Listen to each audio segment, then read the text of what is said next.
ओम शांति। 3/7/2025 के साकार अनमोल धारणा युक्त ईश्वरीय महावाक्य हैं। मीठे बच्चे, इस बेहद नाटक में तुम वंडरफुल एक्टर हो। ये अनादि नाटक है, इसमें कुछ भी बदली नहीं हो सकता। क्वेश्चन है, बुद्धिवान दूरंदेशी बच्चे ही किस गुह्य राज को समझ सकते हैं? आंसर है, मूल वतन से लेकर सारे ड्रामा के आदि मध्य अंत का जो गुह्य राज है वह दूरंदेशी बच्चे ही समझ सकते हैं। बीज और झाड़ का सारा ज्ञान उनकी बुद्धि में रहता है। वह जानते हैं इस बेहद के नाटक में आत्मा रूपी एक्टर जो यह चोला पहनकर पार्ट बजा रही है, इसे सत्युग से लेकर कलयुग तक पार्ट बजाना है। कोई भी एक्टर बीच में वापस नहीं जा सकता। गीत के बोल हैं, तूने रात गंवाई सोई के। ओम शांति। यह गीत बच्चों ने सुना। अब इसमें कोई अक्षर राइट भी है तो रॉन्ग भी है।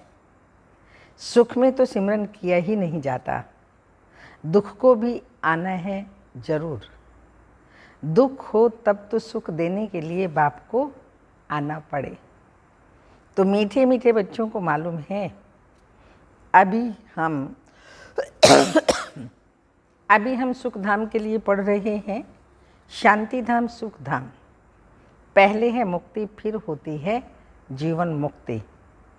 शांति धाम घर है, वहाँ कोई पार्ट नहीं बजाया जाता। एक्टर्स घर में चले जाते हैं, वहाँ कोई पार्ट नहीं बजाते। पार्ट स्टेज पर बजाया जाता है। यह भी स्टेज है। जैसे हद का नाटक होता है वैसे यह बेहद का नाटक है। इनके आदि मध्य अंत का राज सिवाय बाप के कोई और समझा न सके।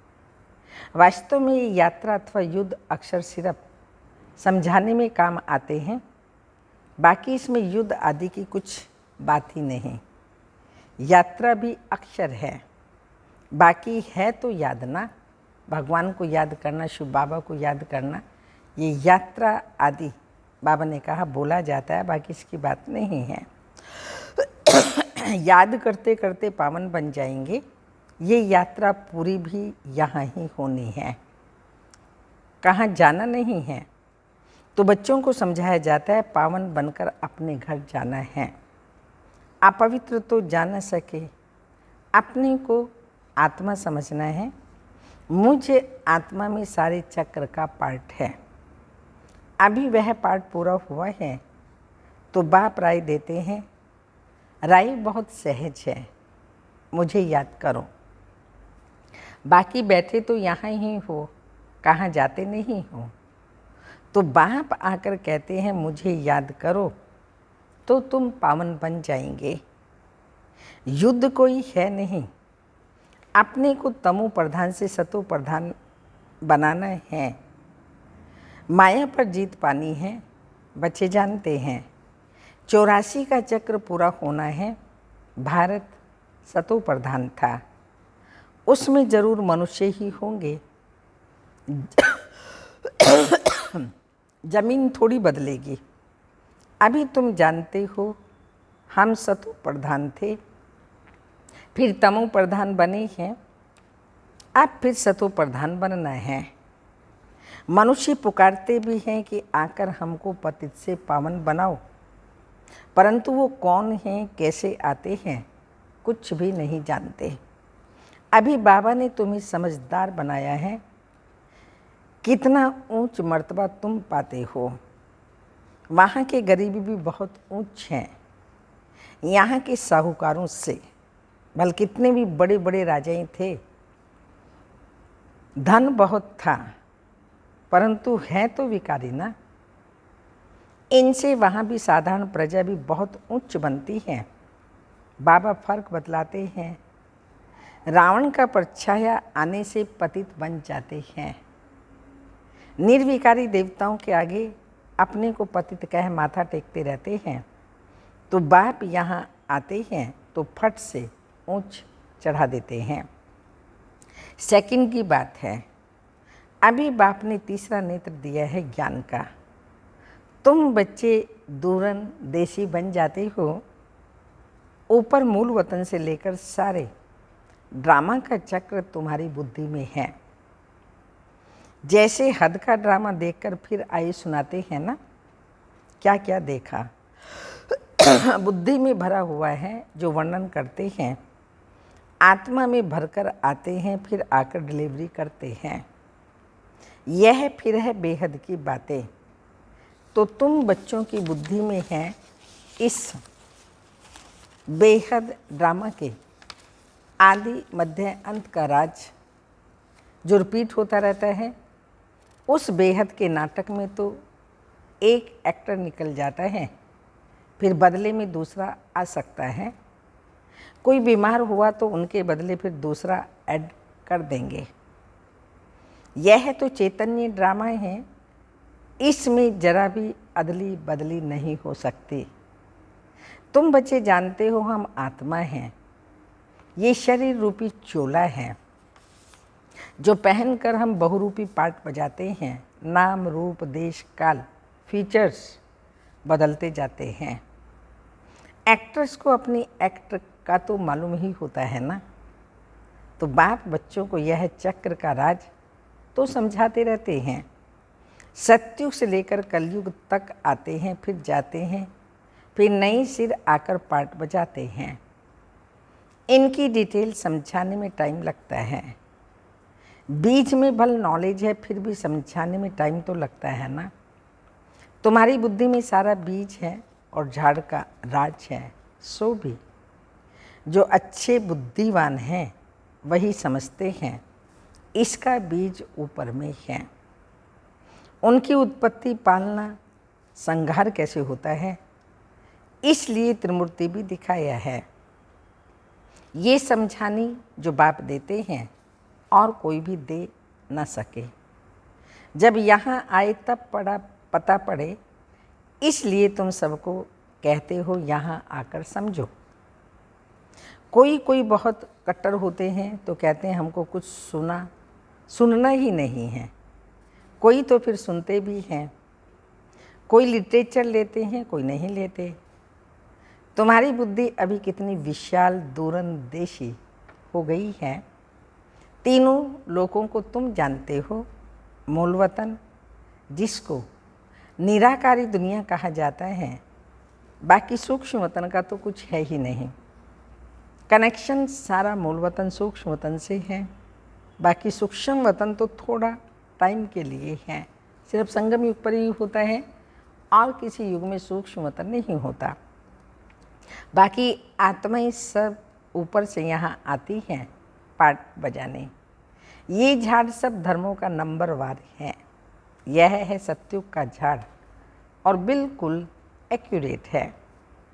कुछ भी आगे पीछे हो ना सके। ना आत्माएं और कोई जगह बैठ सकती हैं। आत्माएं ब्रह्म में तत्व में खड़ी होती हैं।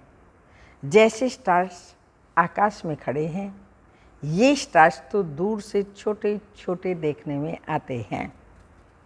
यह तो हैं बड़े, लेकिन आत्मा तो न छोटी न बड़ी होती है और न ही विनाश को पाती है। तुम गोल्डन एज में जाते हो, फिर आयरन एज में आते हो। तो बच्चे जानते हैं हम गोल्डन एज में थे, अब आयरन एज में आ गए हैं। कोई वैल्यू ही नहीं रही। भल माया की चमक कितनी भी है, परंतु यह है ही रावण राज्य। गोल्डन एज यह है ही रावण की गोल्डन एज है। हाँ, चमक धमक के संसार में साइंस ने इतनी तरक्की की है, इसलिए बाबा कहते हैं रावण की गोल्डन एज। वह है ईश्वरीय गोल्डन एज, स्वर्ग बहिष्ठ पैराडाइज। वो शिव बाबा का स्थापन किया हुआ गोल्डन एज। मनुष्य कहते रहते हैं 5-6 वर्षों में इतना अनाज होगा जो बात मत पूछो। देखो उनका प्लान क्या है और तुम बच्चों का प्लान क्या है? बाप कहते हैं मेरा प्लान है पुरानी को नया बनाना। तुम्हारा एक ही प्लान है। जानते हो बाप की श्रीमत से हम अपना वर्षा ले रहे हैं। बाबा रास्ता बताते हैं, श्रीमत देते हैं, याद में रहने की मत देते हैं। मत अक्षर तो है ना, संस्कृत अक्षर तो बाप नहीं बोलते, बाप तो हिंदी में ही समझाते रहते हैं। भाषाएं तो ढेर है ना, इंटरप्रेटर भी होते हैं जो सुन करके फिर सुनाते हैं। हिंदी और इंग्लिश तो बहुत जानते हैं, पढ़ते हैं। बाकी माताएं घर में रहने वाली इतना नहीं पढ़ती। आजकल विलायत में अंग्रेजी सीखते हैं तो फिर यहाँ आने से भी इंग्लिश बोलते रहते हैं, हिंदी बोल ही नहीं सकते। घर में आते हैं तो माँ से इंग्लिश में बात करने लग पड़ते हैं। वो बेचारी मूंझ पड़ती हैं, हम क्या जाने इंग्लिश से। फिर इनकी टूटी फूटी हिंदी, उनको टूटी फूटी इंग्लिश, हिंदी सीखनी पड़े। सतयुग में तो एक राज्य एक भाषा थी जो अब फिर से स्थापन हो रही है। हर 5000 वर्ष के बाद यह सृष्टि का चक्र कैसे फिरता है, यह बुद्धि में रहना चाहिए। अब एक बाप की याद में ही रहना है। यहाँ तुमको फुर्सत अच्छी रहती है। मधुबन में सवेरे में स्नान आदि कर बाहर घूमने फिरने में बड़ा मज़ा आता है। अंदर में यही याद रहे हम सब एक्टर्स हैं। यह भी अभी स्मृति आई है। बाबा ने हमको 84 के चक्र का राज बताया है। हम सतो प्रधान थे, ये बड़ी खुशी की बात है। ये बड़ी खुशी की बात है। मनुष्य घूमने फिरने जाते हैं, उनकी कुछ कमाई नहीं। तुम तो बहुत कमाई करते हो। बुद्धि में चक्र भी याद रहे, फिर बाप को भी याद करते रहो। कमाई करने की युक्तियाँ बाबा बहुत अच्छी अच्छी बताते हैं। जो बच्चे ज्ञान का विचार सागर मंथन नहीं करते, उनकी बुद्धि में माया खिट खिट करती रहती है। उन्हें ही माया तंग करती है। अंदर में विचार करो, हमने ये चक्र कैसे लगाया। सतयुग में इतने जन्म लिए, फिर नीचे उतरते आए, अब फिर सतो प्रधान बनना है। बाबा ने कहा है मुझे याद करो तो सतो प्रधान बन जाएंगे। चलते फिरते बुद्धि में याद रहे तो माया की खिट खिट समाप्त तो हो जाएगी। तुम्हारा बहुत बहुत फायदा होगा। भले स्त्री पुरुष साथ जाते हो, हर एक को अपने सिर मेहनत करनी है, अपना ऊंच पद पाने। अकेले में जाने से तो बहुत ही मज़ा है। अपनी ही धुन में रहेंगे, दूसरा साथ में होगा तो बुद्धि इधर उधर जाएगी। है बहुत सहज। बगीचे आदि तो सब जगह हैं। इंजीनियर होगा तो उनका यही चिंतन चलता रहेगा। यहाँ पुल बनानी है, यहाँ यह करना है। बुद्धि में प्लान आ जाते हैं। तुम भी घर बैठो फिर भी बुद्धि उस तरफ लगी रहे। ये आदत रखो तो तुम्हारे अंदर यही चिंतन चलता रहे।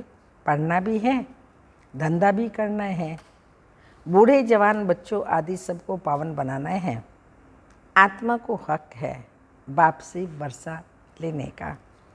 तो बच्चों को भी छोटेपन में ही यह बीज पड़ जाए तो बहुत अच्छा है। आध्यात्मिक विद्या और कोई सिखा न सके। तुम्हारी यह जो आध्यात्मिक विद्या है, ये तुमको बाप ही आकर पढ़ाते हैं। उन स्कूलों में मिलती है जिस्मानी विद्या और वह है शास्त्रों की विद्या। यह फिर है रूहानी विद्या जो तुमको भगवान सिखलाते हैं। इसका किसी को भी पता नहीं है। इनको कहा जाता है स्पिरिचुअल नॉलेज, जो रूह आकर पढ़ाते हैं। सुप्रीम रूह शिव बाबा आकर पढ़ाते हैं। उनका कोई नाम नहीं रखा जाता, ये तो स्वयं बाप आकर पढ़ाते हैं। भगवानुवाच्य है ना, भगवान एक ही बार एक समय पर आकर के समझाते हैं। इसको रूहानी नॉलेज कहा जाता है। वो शास्त्रों की विद्या अलग है, तुमको पता है। नॉलेज एक है जिस्मानी, कॉलेज आदि की, दूसरी है आध्यात्मिक शास्त्रों की विद्या, तीसरी यह है रूहानी नॉलेज। वह भल कितने भी बड़े बड़े डॉक्टर ऑफ फिलॉसफी हैं, परंतु उन्हों के पास भी शास्त्रों की बातें हैं। तुम्हारी ये नॉलेज बिल्कुल अलग है। ये स्पिरिचुअल नॉलेज जो स्पिरिचुअल फादर सभी आत्माओं का बाप है वही पढ़ाते हैं। उनकी महिमा है शांति का सागर, सुख का सागर, ज्ञान का सागर आदि आदि। कृष्ण की महिमा बिल्कुल अलग है। गुण अवगुण मनुष्य में होते हैं जो बोलते रहते हैं। बाप की महिमा को भी यथार्थ रीति तुम जानते हो। वह तो तोते माफिक गाते हैं, अर्थ कुछ नहीं जानते। तो बच्चों को बाबा राय देते हैं, अपनी उन्नति कैसे करो। पुरुषार्थ करते रहेंगे तो फिर पक्का होता जाएगा। फिर ऑफिस में काम करने समय भी यह स्मृति रहेगी, ईश्वर की स्मृति रहेगी। माया की स्मृति तो आधा कल्प चली है। अभी बाप यथार्थ रीति बैठ समझाते हैं। तो अपने को देखो, हम क्या थे अब क्या बन गए हैं। फिर हमको देवता बाबा बनाते हैं। यह भी तुम बच्चे ही नंबर वार पुरुषार्थ अनुसार जानते हो। पहले पहले भारत ही था, भारत में ही बाप आते हैं पाठ बजाने। तुम भी आदि सनातन देवी देवता धर्म के होना, तुमको पवित्र बनना है, नहीं तो पिछाड़ी में आएंगे फिर क्या सुख पाएंगे। भक्ति जास्ती नहीं की होती, की होगी तो आएंगे ही नहीं। समझ जाएंगे यह उतना उठाने वाला नहीं है। मेहनत तो करनी ही है ना। मेहनत बिगर कुछ मिलता थोड़ी है, प्रजा तो बनती ही है। बाबा बच्चों को उन्नति के लिए युक्तियाँ बताते रहते हैं। बच्चे अपनी उन्नति करनी है तो सवेरे सवेरे स्नान आदि कर एकांत में जाकर चक्कर लगाओ व बैठ जाओ। तंदुरुस्ती के लिए पैदल करना भी अच्छा है। बाबा भी याद पड़ेगा और ड्रामा का राज भी बुद्धि में रहेगा। कितनी कमाई है, यह है सच्ची कमाई। वो कमाई पूरी हुई फिर इस कमाई में लग जाओ, इस कमाई का ही चिंतन करो। डिफ़िकल्ट कुछ भी नहीं। बाबा का देखा हुआ सारी जीवन कहानी लिखते हैं। आज इतने बजे उठा, फिर यह किया, आदि आदि। समझते हैं पिछाड़ी वाले पढ़कर सीखेंगे। बड़े बड़े मनुष्यों की बायोग्राफी पढ़ते हैं ना, तो बच्चों के लिए लिखते हैं। फिर बच्चे भी घर में ऐसे अच्छे स्वभाव के होते हैं। अभी तुम बच्चों को पुरुषार्थ कर सतो प्रधान बनना है। सतो प्रधान दुनिया का फिर से राज्य लेना है। तुम जानते हो कल्प कल्प हम राज्य लेते हैं और फिर गंवाते हैं। तुम्हारी बुद्धि में ये सब है। यह है ही नई दुनिया, नए धर्म के लिए नॉलेज। इसलिए मीठे मीठे बच्चों को फिर भी समझाते हैं, जल्दी जल्दी पुरुषार्थ करो। शरीर पर भरोसा थोड़ी है। आजकल मौत बहुत इजी हो गया है। वहाँ अमर लोक में ऐसे मृत्यु कब होती नहीं है। यहाँ तो बैठे बैठे कैसे मर जाते हैं। इसलिए अपना पुरुषार्थ करते रहो, जमा करते रहो। भविष्य के लिए अपनी कमाई जमा करते रहो। अच्छा, मीठे मीठे सिक्के लदे बच्चों प्रति माता पिता बाप दादा का याद प्यार। Good morning, diamond morning. रूहानी बाप की रूहानी बच्चों को नमस्ते। हम रूहानी बच्चों की रूहानी माता पिता बाप दादा को याद प्यार। गुड मॉर्निंग, डायमंड मॉर्निंग, ओम नमस्ते। धारणा के लिए मुख्य सार है, बुद्धि को ज्ञान चिंतन में बिजी रखने की आदत डालनी है। जब भी समय मिले एकांत में जाकर विचार सागर मंथन करना है। बाप को याद कर सच्ची सच्ची कमाई जमा करनी है। सेकंड पॉइंट, दूरादेशी बनकर इस बेहद के नाटक को यथार्थ रीति समझना है। सभी पाठधारियों के पाठ को साक्षी होकर के देखना है। वरदान, मधुरता के वरदान द्वारा सदा आगे बढ़ने वाली श्रेष्ठ आत्मा भाव। स्पष्टीकरण। मधुरता ऐसी विशेष धारणाएं हैं जो कड़वी धरनी को भी मधुर बना देती हैं। किसी को भी 2 घड़ी मीठी दृष्टि दे दो, मीठे बोल बोल दो तो किसी भी आत्मा को सदा के लिए भरपूर कर देंगे। 2 घड़ी की मीठी दृष्टि व बोल इस आत्मा की सृष्टि बदल देंगे। आपके 2 मधुर बोल भी सदा के लिए उन्हें बदलने के निमित्त बन जाएंगे। इसलिए मधुरता का वरदान सदा साथ रखना, सदा मीठा रहना और सर्व को मीठा बनाना। स्लोगन। हर परिस्थिति में राजी रहो तो राजयुक्त बन जाएंगे। हर परिस्थिति में राजी रहो तो राजयुक्त बन जाएंगे। अव्यक्त इशारे। संकल्पों की शक्ति जमा कर श्रेष्ठ सेवा के निमित्त बनो। जब और सब संकल्प शांत हो जाते हैं, बस एक बाप और आप इस मिलन की अनुभूति का संकल्प रहता है, तब संकल्प शक्ति जमा होती है और योग पावरफुल हो जाता है। इसके लिए समाने व समेटने की शक्ति धारण करो। संकल्पों पर फुल ब्रेक लगे, ढीली नहीं। अगर 1 सेकंड की बजाय ज़्यादा समय लग जाता है तो समाने की शक्ति कमज़ोर हो जाती है। ओम शांति।